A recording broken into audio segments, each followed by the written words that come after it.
भारत के पड़ोस में एक ऐसा दुश्मन खड़ा होने से रोक सकता था, अपने बंदर के हाथ में उस्तरा दे दिया। पाकिस्तान को रोका जाना चाहिए था। पाकिस्तान एक न्यूक्लियर देश कभी होता ही नहीं। हमारे पास ज्यूज बम है, हमारे पास हिंदू बम है, हमें मुस्लिम बम भी चाहिए। इंदिरा गांधी उनकी सरकार के पास ये मौका था कि पाकिस्तान कभी न्यूक्लियर देश होता ही नहीं। भारत को पाकिस्तान के साथ करने के लिए इजराइल मना रहा था 79 से लेकर 83 तक कि किराना हिल्स के इलाके से धुआं उठा है। लेकिन राजनीतिक मजबूरी कहें या इंदिरा गांधी की राजनीतिक सोच, जो भी था, भारत के लिए सबसे बड़ा खतरा छोड़िए, ये दुनिया के लिए सबसे बड़ी मुसीबत है। नमस्कार, आप देख रहे हैं डीएनपी इंडिया। मेरा नाम है प्रकाश ललित। बात करेंगे इंदिरा गांधी के सबसे बड़े ब्लंडर की, सबसे बड़ी गलती जिसको भारत रोक सकता था। एक ऐसी गलती जो भारत के पड़ोस में एक न्यूक्लियर देश के खड़े होने से रोक सकता था। ये सब कुछ भारत के हाथ में था, लेकिन राजनीतिक मजबूरी कहें या इंदिरा गांधी की राजनीतिक सोच, जो भी था, एक ऐसी भूल के रूप में हमारे आपके सामने है जो भारत के लिए सबसे बड़ा खतरा छोड़िए, ये दुनिया के लिए सबसे बड़ी मुसीबत है। बात करेंगे पाकिस्तान के न्यूक्लियर वेपन देश यानी न्यूक्लियर देश बनने की कहानी की, जो भारत रोक सकता था, इंदिरा गांधी रोक सकती थी। दर्शकों, कई बार बहुत तुलना होती है नरेंद्र मोदी और इंदिरा गांधी की। आज के दौर में ये तुलना कई लोग करते हैं, लेकिन आज के बदलते दौर में मॉडर्न वॉरफेयर के समझ को देखते हुए ये वो जमाना है जहां एआई और रोबोटिक्स का इस्तेमाल सेनाएं करने लगी हैं। ऐसे में भारत ने ऑपरेशन सिंदूर में पाकिस्तान के अंदर जो कुछ किया वो दुनिया के लिए एक उदाहरण जैसा है, और मॉडर्न वॉरफेयर में दुनिया में ऐसा कोई उदाहरण मसलन मिलता नहीं है जहां एक न्यूक्लियर देश के ऊपर एक दूसरे न्यूक्लियर देश ने इतने बड़े हमले को अंजाम दिया हो। दुनिया के अखबारों में छपने वाले सैटेलाइट इमेजेस छोड़ दीजिए, पाकिस्तान के 11, 12 या 13 एयरबेसेस छोड़ दीजिए, जिनको भारतीय एयरफोर्स ने किसी लायक नहीं छोड़ा।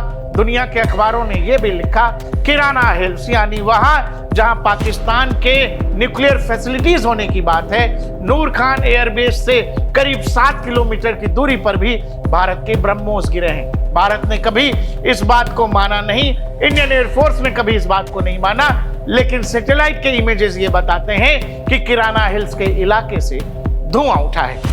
बड़े जानकारों की माने, हमने भी बहुत सारे एक्सपर्ट से बात की जिनका सीधा सीधा ये मानना था कि पाकिस्तान के न्यूक्लियर आर्सेनल को भारत ने नूर खान बेस के पास हजारों टन मलबे के नीचे दबा दिया है, और शायद ही ये डिटेलिंग कभी बाहर आ पाएगी। लेकिन आपको एक बात ये समझना पड़ेगा कि ऑपरेशन सिंदूर के 2 दिन पहले तक जो अमेरिका ये कह रहा था कि भारत पाकिस्तान के बीच का मसला है, भारत पाकिस्तान समझ लेंगे, अचानक से ऐसा क्या हुआ कि अमेरिका इतना एक्टिव हो गया। लोग ये भी बताते हैं कि पाकिस्तान की न्यूक्लियर फैसिलिटी या पाकिस्तान का न्यूक्लियर प्रोग्राम प्रॉपर रूप से अमेरिकी फंडेड है और अमेरिका की निगरानी में है। लोग ये भी मानते हैं कि कहीं ना कहीं उस किराना हिल्स के नीचे अमेरिका का कुछ ऐसा था जो भारत ने जाने अनजाने बर्बाद कर दिया, और इसी की बेचैनी में अमेरिका अब परेशान हो रहा है। लेकिन हम आज ऑपरेशन सिंदूर की बात करने नहीं आए हैं, हम बात करने आए हैं उस मौके की जो 80s के दशक में भारत को मिला था। एक ऐसा मौका जो पाकिस्तान को न्यूक्लियर देश यानी परमाणु संपन्न देश बनने से रोक सकता था, भारत के पड़ोस में एक ऐसा दुश्मन खड़ा होने से रोक सकता था जो कभी भी कुछ भी कर सकता है। पाकिस्तान के पास न्यूक्लियर हथियार का होना, न्यूक्लियर पावर का होना ठीक वैसा है जैसे बंदर के हाथ में उस्तरे का होना। अमेरिकी खुफिया एजेंसी CIA के पूर्व अधिकारी हैं रिचर्ड बार्लो। रिचर्ड बार्लो ने ANI को एक इंटरव्यू दिया है, और उस इंटरव्यू में उन्होंने सनसनीखेज दावा किया है।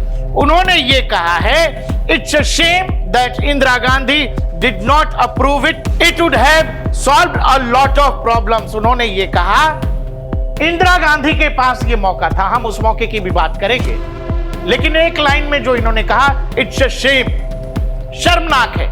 इंदिरा गांधी उनकी सरकार के पास ये मौका था कि पाकिस्तान कभी न्यूक्लियर देश होता ही नहीं, लेकिन इंदिरा गांधी ने इस प्रॉब्लम को सॉल्व करना ठीक नहीं समझा, जो प्रॉब्लम हमेशा के लिए मिटाया जा सकता था। आज के समय में आज के ईरान के साथ जो इजराइल कर रहा है, वही काम भारत को पाकिस्तान के साथ करने के लिए इजराइल मना रहा था 79 से लेकर 83 तक, यानी 1979 से 1983 तक इंदिरा सरकार को इजराइल की तरफ से मनाया जा रहा था, उस समय की मौजूदा सरकार को। और इस बात की जानकारी तब की प्रधानमंत्री इंदिरा गांधी के पास भी थी।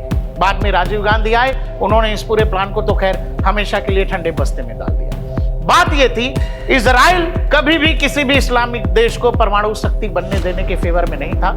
इजराइल ने भारत के समक्ष एक प्रस्ताव रखा और इसमें यह बताया जा रहा है, जो एएनआई को इंटरव्यू दिया है सीआईए ऑफिसर ने, उसने जो टाइमलाइन का जिक्र किया है, उसमें कहा है कि 1980 के शुरुआती सालों में इजराइल ने भारत के साथ मिलकर पाकिस्तान के काहूता न्यूक्लियर साइट पर प्रीएम्प्टिव एक्सट्राइक मतलब पूर्व निर्धारित हमला करने का प्रस्ताव दिया था, ताकि पाकिस्तान का न्यूक्लियर प्रोग्राम रोका जा सके।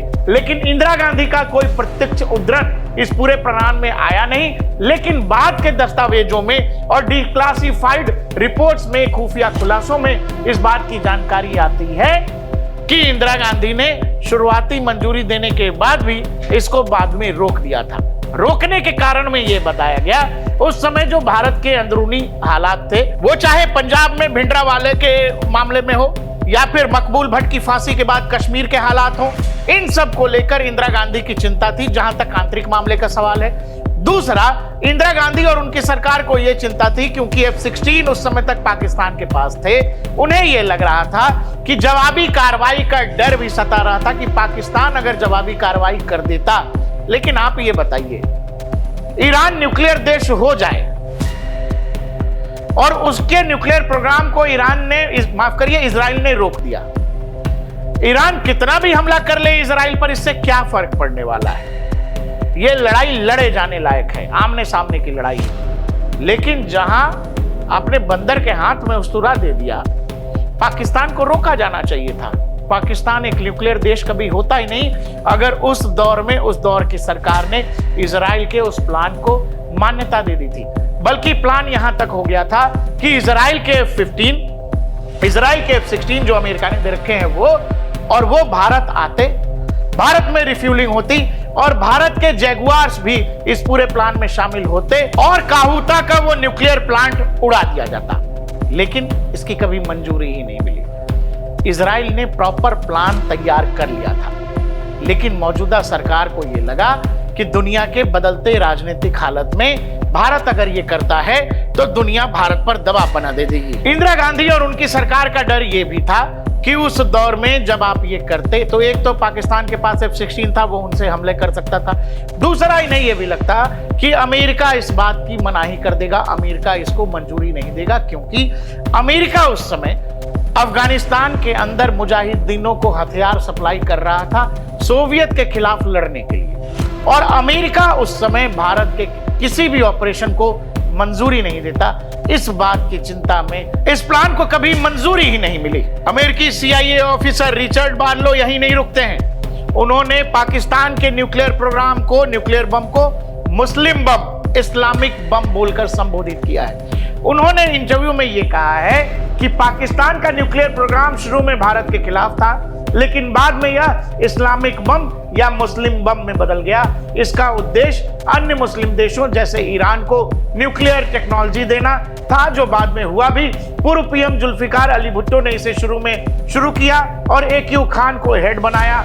खान ने कहा था, हमारे पास क्रिश्चियन बम है, हमारे पास ज्यूश बम है, हमारे पास हिंदू बम है, हमें मुस्लिम बम भी चाहिए। 1986-87 तक अमेरिकी एक्सपर्ट्स यानी CIA को इस बात का यकीन हो गया था कि पाकिस्तान न्यूक्लियर वेपन डेवलप कर रहा है।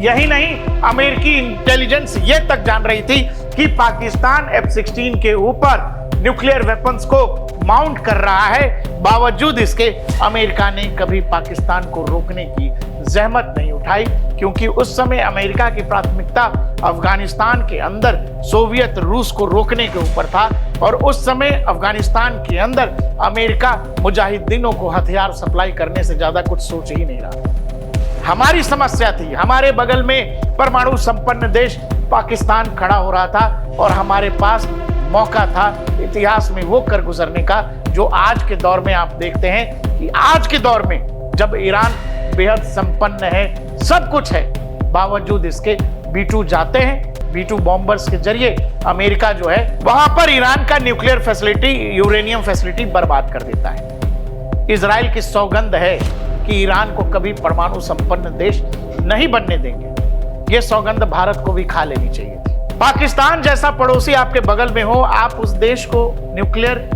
नेशन कैसे होने दे सकते हैं? लेकिन राजनीतिक मजबूरी कहिए, राजनीतिक इच्छा शक्ति की कमी कहिए, या जो भी मजबूरियां कहिए, आज के दौर का भारत जो किराना हिल्स के ऊपर ब्रह्मोस मारने से नहीं चूकता है, काश उसी दौर में 80s के दौर में अगर पाकिस्तान की यह समस्या खत्म कर दी गई होती तो ये जो रह रह के हमें बताया जाता है कि हम न्यूक्लियर पावर हैं, हम न्यूक्लियर पावर हैं, पाकिस्तान एक न्यूक्लियर फैसिलिटी वाला देश है, पाकिस्तान के पास न्यूक्लियर बम है, हम उनके पास पाव किलो के बम है, इस तरह की धमकी जो देता है पाकिस्तान क्या इस काबिल रहता? दुनिया में पाकिस्तान की पहचान दो ही वजह से, एक टेररिज्म, दूसरा कि वो न्यूक्लियर नेशन है। साथ ही जैसा कि रिचर्ड बार्लो कह रहे हैं कि पाकिस्तान के उस समय के हुक्मरानों का यह मानना था कि दुनिया में क्रिश्चियन बम है, हिंदू बम है, ज्यूश बम है, मुस्लिम बम भी होना चाहिए। आप इस बात के खतरे को समझें। और आज यही कारण है, वो चाहे नॉर्थ कोरिया हो या फिर ईरान हो, अगर नॉर्थ कोरिया न्यूक्लियर वेपन हुआ तो उसमें भी कहीं ना कहीं स्मगलिंग का काम पाकिस्तान के लोगों ने किया, और ईरान की जो भी न्यूक्लियर फैसिलिटीज हैं या वो जो सपना है वो भी इन लोगों ने पैसे लेकर अपना न्यूक्लियर प्रोग्राम ईरान को बेचा है। दुनिया लगातार परमाणु खतरे से घिरी हुई है, तो उसका सबसे बड़ा कारण हमारे पड़ोस में बैठा पाकिस्तान है, जिसको डिन्यूक्लियराइज किया जा सकता था 80s के जमाने में, जो मौका इतिहास ने हमें दिया था, लेकिन हम चूक गए। रिचर्ड बार्लो के इंटरव्यू के दुनिया भर के अखबारों ने छापा है, अलग अलग हेडलाइंस के साथ छापा है। इकोनॉमिक टाइम्स लिखता है, enemy within ex-CIA officer says US tipped off Pakistani general before nuclear smuggling arrest. Indras did not approve strike on Pakistan nuclear facility, ex-CIA officer. नहीं दी अनुमति इंदिरा गांधी ने पाकिस्तान की न्यूक्लियर फैसिलिटी बर्बाद करने के लिए Islamic bomb. ex-CIA officer Barlow reveals what drove Pakistan to build nukes, makes big claim about Indira Gandhi government. It was a Muslim bomb, ex-CIA officer says. Ex-CIA officer claims US ignored warnings on Pak nuclear program, had intelligence about it. America को पाकिस्तान के nuclear programme की सारी जानकारी थी।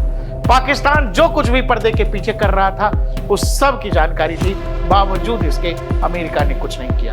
आज के दौर में भी जब भारत जो कुछ भी ऑपरेशन सिंदूर के बीच में कर रहा था, आपको क्या लग रहा अमेरिका को जानकारी नहीं रही होगी?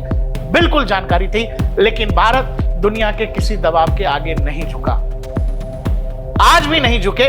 और अगर उस दौर में नहीं झुकते तो पाकिस्तान की न्यूक्लियर समस्या जो हमारे सामने समस्या क्या आफत बन के खड़ी है, जिसमें वो पागल हर बार आपसे कहते हैं कि हम न्यूक्लियर देश हैं, हम न्यूक्लियर देश हैं, हम न्यूक्लियर देश हैं, उनके पास खोने के लिए कुछ भी नहीं, भिखारी देश हैं, भिखमंगे हैं, उनके पास कुछ है नहीं खोने को, वो तो बम बांध के फट जाते हैं। लेकिन दिक्कत किसके साथ है? दिक्कत भारत जैसे देशों के साथ है, जो दुनिया में विकास की गति को बनाए रखना चाहते हैं, जो मानव सभ्यता को कुछ देना चाहते हैं।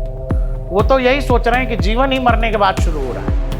इसीलिए आपको यह समझना पड़ेगा कि अगर भारत ने 80 के दौर में इजराइल का वो प्लान मान लिया होता तो पाकिस्तान कभी न्यूक्लियर देश होता ही नहीं, और फिर पाकिस्तान की हालत हम वैसे ही कर सकते थे जैसे ईरान के साथ इजराइल करता है। ईरान जब जब परमाणु बम बनाने के करीब होता है, इजराइल जाकर बम पटक देता है, कहानी फिर जीरो हो जाती है, वो फिर से शुरू करते हैं। पाकिस्तान के साथ वही किया जाना था, लेकिन हम चूक गए। इतिहास आपको बहुत कम मौके देता है जहां आप कुछ बड़े और कड़े फैसले ले लें, जो हमेशा के लिए आपके राष्ट्र और आने वाली पीढ़ी को सुरक्षित कर देता है।